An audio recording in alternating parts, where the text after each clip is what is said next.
नमस्कार, स्वागत है आपका न्यूज नेक्स्ट में और मैं हूं आपके साथ सौरभ शुक्ला। कभी केला और लीची के लिए मशहूर हमारा बिहार राज्य आज वैकल्पिक तौर पर नए नए खेती करने में अपना हाथ आजमा रहा है। केला और लीची के बाद अब बिहार में ड्रैगन फ्रूट की खेती की तरफ किसान अग्रसर हो रहे हैं। किशनगंज जिले के ठाकुरगंज प्रखंड से एक किसान नागराज नक 2014 से ही ड्रैगन फ्रूट की खेती करते आ रहे हैं। उन्होंने हमसे बात कर, न्यूज नेक्स्ट से बात कर उन्होंने ड्रैगन फ्रूट की खेती के बारे में हर एक चीज अच्छे से समझाई है और यह भी बताया कि किस तरह किसान ड्रैगन फ्रूट की खेती कर ज्यादा से ज्यादा मुनाफा कमा सकते हैं।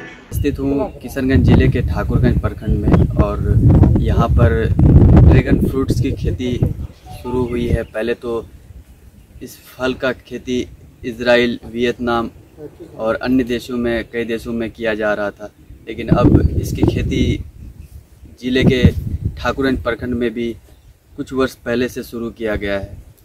आइए जानते हैं कि इस फल की खेती किस प्रकार की जाती है और किस प्रकार के जलवायु इनके लिए उचित है और कितनी खेती के लिए इसमें क्या क्या खाद्य पदार्थ, क्या क्या पोषक तत्वों की ज़रूरत पड़ती है, किस मौसम में ये खेती की जाती है।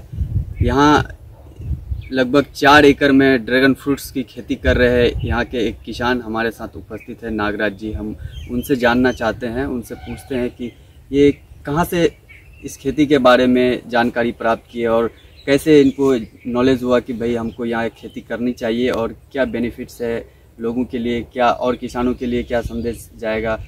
ड्रैगन फ्रूट्स के बारे में आपको कहाँ से पता चला? हम लोग एक बार मलेशिया घूमने गए थे। मलेशिया घूमने गए थे, वहीं इस फल को देखा, वहाँ से पता लगाए, तो वही फिर सिंगापुर से इसका हम लोगों ने प्लांट मंगाया। अच्छा, देखने के लिए कि ये भारत में हो सकता है कि नहीं हो सकता है जी। 2014 के लास्ट में लगाया था जी, 16 में इसमें फल आ गया। तो हम लोगों ने समझा कि यहाँ भारत में भी हो सकता है ये। उसके बाद हमने इसका एक्सटेंशन शुरू किया जी। 100 प्लांट से शुरू किया था, अभी हमारे पास करीब 14,000 प्लांट है। तो इसका मतलब सक्सेसफुली खेती कर रहे हैं हम लोग। सरकार का कोई सहयोग, क्योंकि खर्चा बहुत ज़्यादा है, इन्वेस्टमेंट ज़्यादा है, सरकार का सहयोग कुछ है नहीं। बाकी जगहों पर जैसे गुजरात में, कर्नाटक वगैरह में, हैदराबाद वगैरह में सरकार सहयोग देती है, लोन भी देती है, सब्सिडी देती है जी। तो वहाँ पर काफ़ी खेती होने लगी है। यहाँ भी बिहार में भी हम लोगों ने सीएम को अपना प्रेजेंटेशन दिया था जी, डिप्टी सीएम को भी दिया, एग्रीकल्चर सेक्रेटरी को भी दिया था। तो सरकार ने कहा तो है कि हम करेंगे, लेकिन लगता नहीं है सरकार कुछ कर रही है।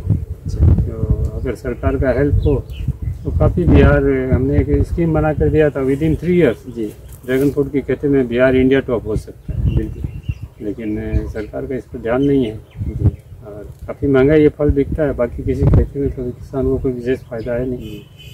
300 रुपये से 400 रुपये किलो तक खुदरा में ये फल। जब आपने शुरू में मलेशिया से लाया था इनका प्लांट, तो उस टाइम में कितना पौधे लगाए थे आप? 100 पौधा हमने लगाया था 2014 में। कितना खर्चा आया था उस टाइम? 100 पौधा, 100 रुपया पौधा हम मंगाए थे वहाँ से। तो वैसे हम लोग पौधा भी अभी बेचते हैं, 100 रुपया पौधा ही बेचते हैं जी। तो तकरीबन 1 एकड़ की खेती में किसानों को कितना खर्च पड़ जाता है? स्टार्टिंग के अंदर में जब पौधा खरीदना पड़ता है तो 1 एकड़ में कम से कम वो पौधा लगाने पर है जी। पहले तो लोग 10 बाय 10 में लगाते थे जी, एकड़ में करीब 1800 पौधे आते थे जी। अभी हम एकड़ में करीब 4000 पौधा लगाते हैं जी। 4000 पौधा लगाने से तो एकड़ में कम से कम भी 8 लाख का खर्चा है।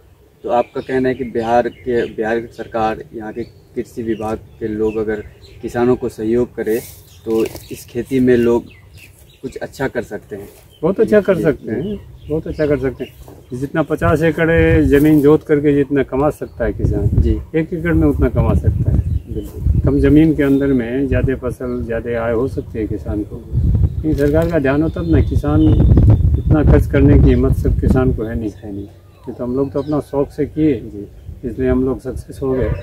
बाकी सब किसान तो नहीं कर सकता है ना। तो इस खेती के लिए मतलब आपका कहना है लागत ज़्यादा है, तो सरकार का सहयोग होना एक बड़ी बात है। अगर सहयोग मिल जाए तो अन्य किसान भी इस खेती को अच्छे से कर सकते हैं। तो ये थोड़ा आप बताएंगे कि किस तरह की जलवायु, मतलब किस तरह का इन्वायरमेंट चाहिए होता है इसकी खेती के लिए, और किस तरह का खाद्य, रासायनिक खाद्य या उर्वरक की ज़रूरत पड़ता है इसकी खेती के लिए, और किस मौसम में ये खेती किया जा सकता है? ये मौसम हम लोग तो 12 महीने लगाते हैं ये फसल, और 1 साल के बाद फला जाता है इसमें। किसी भी मिट्टी के अंदर में, दोमट मिट्टी के अंदर में खेती हो सकती है जी। इसके लिए बहुत ज़्यादा गर्म क्लाइमेट भी नहीं चाहिए, बहुत ज़्यादा ठंडा भी नहीं चाहिए। पानी भी कोई की विशेष आवश्यकता नहीं है, कैक्टस जातीय प्लांट है इसलिए कम पानी के पटवन में ये फसल हो जाती है। और रहा फर्टिलाइज़र वगैरह का, तो फर्टिलाइज़र आप दे भी सकते हैं जी। हम तो प्योरली ऑर्गेनिक में कर रहे हैं। अच्छा, ऑर्गेनिक कर रहे हैं। हाँ, कोई फर्टिलाइज़र नहीं देते हैं, सिर्फ कंपोस्ट खाद पर ही करते हैं। इससे इसका गुणवत्ता भी बढ़ जाता है और हेल्थ वैल्यू भी बढ़ जाता है, खाने में टेस्ट वगैरह भी अच्छा होता है जी। ऑर्गेनिक सर्टिफिकेशन भी अपने को अब मिलने वाला है। अच्छा, हमने अप्लाई कर रखा है पटना में। अच्छा, हम तो कुछ फल छोटा जरूर होता है ऑर्गेनिक में। ये फल खास करके लोगों के लिए क्या किस तरह का फायदा पहुंचाता है? ये कैसे लोग खाते हैं? ये फल के रूप में खा सकते हैं। एंटीऑक्सीडेंट है जी, एंटी एजिंग है जी, बहुत तरह के विटामिन इसमें पाए जाते हैं जी। फाइबर काफी मात्रा में है। ये पोषक का पोषक का भंडार माना जाता है। पोषण का भंडार माना जाता है। पेट एकदम साफ रखता है। पेट अगर साफ रहेगा तो बहुत तरह की बीमारी तो ऐसे ही नहीं होगी जी। लेकिन और खाने का इसका टेस्ट कैसा होता है? इसका टेस्ट हल्का मीठा होता है, लेकिन शुगर फ्री है। Sugar free? हाँ, शुगर पेशेंट भी इसको खा सकते हैं। इसमें शुगर कंटेंट नहीं है, डायबिटिक लोग भी खा सकते हैं इसको। और स्वास्थ्य के लिए काफ़ी बेनिफिशियल है और नया फ्रूट है, इस बोल के थोड़ा महंगा भी बिकता है। तो इसका तोड़ाई मतलब साल में एक ही बार होता है? नहीं, तोड़ाई इसका जून से लेकर के नवंबर तक 6 महीना। ये जो फल सामने मैं देख रहा हूँ, इस फल में जैसे आपका ये लगा हुआ है, तो ये आपका सबसे पहले ये निकलता है? ये सूख जाएगा। ये सूख जाएगा, तोड़ दिया जाएगा। अच्छा, ये कितने दिन में निकलता है? ये जो फूल जो निकलता है, फूल निकलने के 1.5 महीने बाद फल तैयार हो जाता है। अच्छा, 1.5 महीने बाद फल निकल जाता है। उसके बाद कंप्लीट कब होता है ये? कंप्लीट 1.5 महीने बाद। 1.5 महीने बाद ये लाल हो जाएगा। इस फूल को निकले हुए 15 दिन हुआ। अच्छा, 15 दिन ये पूरी तरह से लाल हो जाएगा। उसके बाद आप इसको तोड़ेंगे। तोड़ने के बाद फिर आप इसको मार्केट में सप्लाई करेंगे। मार्केट में सप्लाई इसको इसका भंडारण के लिए भी कोई उचित व्यवस्था करना पड़ता है या नॉर्मली आप इसको रख सकते हैं? हमारा तो माल ऐसे भी जाता है, वैसे हम छोटा सा कोल्ड रूम बना रहे हैं यहाँ। अच्छा, जिस समय मान लीजिए डिमांड वगैरह नहीं हुआ तो कोल्ड रूम में रख सके जी। एक रूम जितना बड़ा कोल्ड रूम में बना रहे हैं जी, तो उसमें रखेंगे। लेकिन अभी तो ऐसे सप्लाई होता है। अब तो सरकार ने विदेशों से कोई भी चीज़ आने पर प्रतिबंध भी लगाया है, स्वावलंबी भारत बोल करके जी। तो अभी तक तो भारत में जितना ड्रैगन फ्रूट का कंजम्पशन था 90% इम्पोर्ट ही होता था। अब हमको लगता है इम्पोर्ट जब अगर बंद हो जाएगा जी तो इसका डिमांड और बढ़ेगा। अभी तो फल आया नहीं, लेकिन बहुत से कस्टमर का डिमांड आने लगा, माल भेजिए। तो अगर विदेश से ड्रैगन फ्रूट नहीं आया, ज़्यादातर वियतनाम, चाइना, श्रीलंका वगैरह से आता था, मलेशिया से 95% 90% तो इम्पोर्ट ही होता था। तो अब जब सरकार ही बंद कर देगी तो ये फल आएगा कहाँ से? आएगा नहीं। तो अभी तो वैसे भी आना जाना प्राय बंद है कोरोना के कारण जी। तो इसीलिए हमको लगता है इसके अगर सरकार ध्यान दे, जैसे अपना किशनगंज जिला है, अररिया जिला, पूर्णिया जिला, इसके जलवायु काफ़ी उपयुक्त है इसके लिए। यहाँ की मिट्टी भी उपयुक्त है। तो चाहे तो यहाँ इसकी खेती अच्छी हो सकती है। सरकार का मदद मिले तो यहाँ की खेती, हाँ, किसान इस खेती पे लगाव बढ़ सकता है, उनका रुचि बढ़ सकता है, बिल्कुल बढ़ सकता है।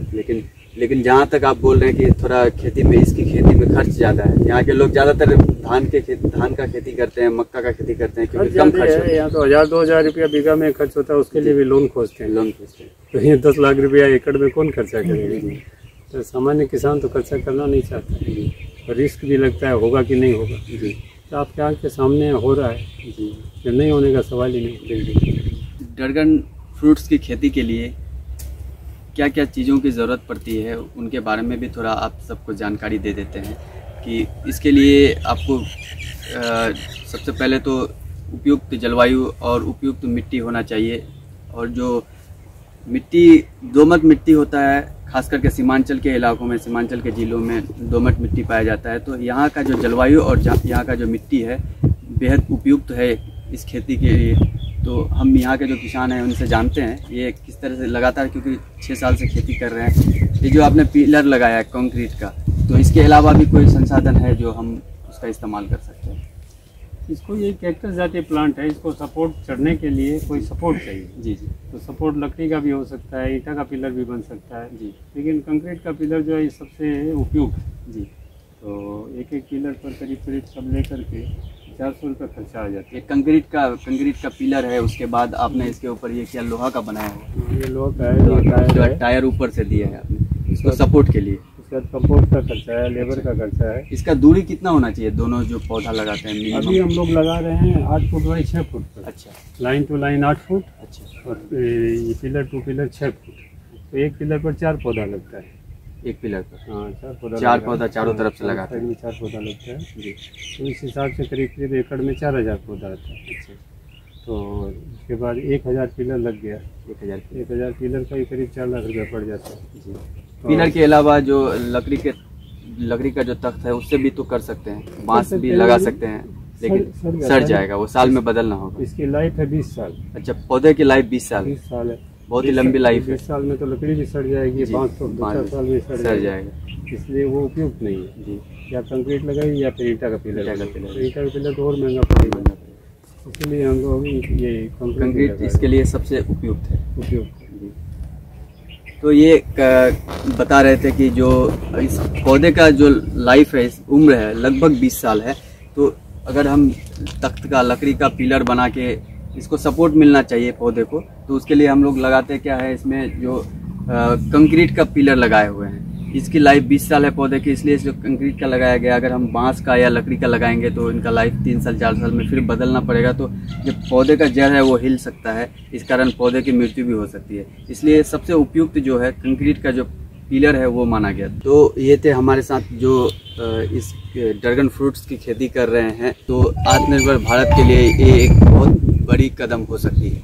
कैमरा पर्सन आफरीद के साथ किशनगंज से न्यूज नेक्स्ट के लिए आसिफ इकबाल की रिपोर्ट। ड्रैगन फ्रूट में कई सारी औषधीय गुण होती है जिसका इस्तेमाल डॉक्टर दवाई बनाने के लिए भी करते हैं। ड्रैगन फ्रूट में विटामिन ई, फास्फोरस और कैल्शियम बहुत ही ज्यादा मात्रा में पाए जाते हैं, जिसकी कमी के कारण बाजार में इसकी डिमांड बहुत ही ज्यादा होती है। और ऐसे में अगर ड्रैगन फ्रूट की खेती की जाती है बिहार में, तो ये बिहार को एक नए लेवल पर लेकर जा सकता है। और भी तमाम ताजा खबरों के लिए आप हमारे चैनल के साथ जुड़े रहें। तब तक के लिए धन्यवाद। News next, do like, share and subscribe.